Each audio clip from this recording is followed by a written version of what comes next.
خبر مؤسف يعني للأسف أن نقطع به الحديث، استشهاد بهاء الدين عبد القادر السنوسي.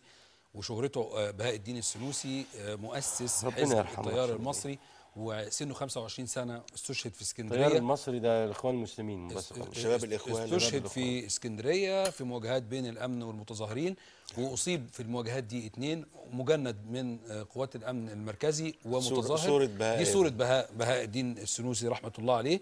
والأخبار دي بنقولها نقلا عن الدكتور سلامة عبد المنعم وكيل وزارة الصحة بالإسكندرية. نحب بس نعرف كمان الشباب حزب التيار المصري. حزب التيار المصري هو نتاج لخروج بعض شباب الإخوان المسلمين اللي شاركوا من أول لحظة في الثورة مع شباب ائتلاف الثورة،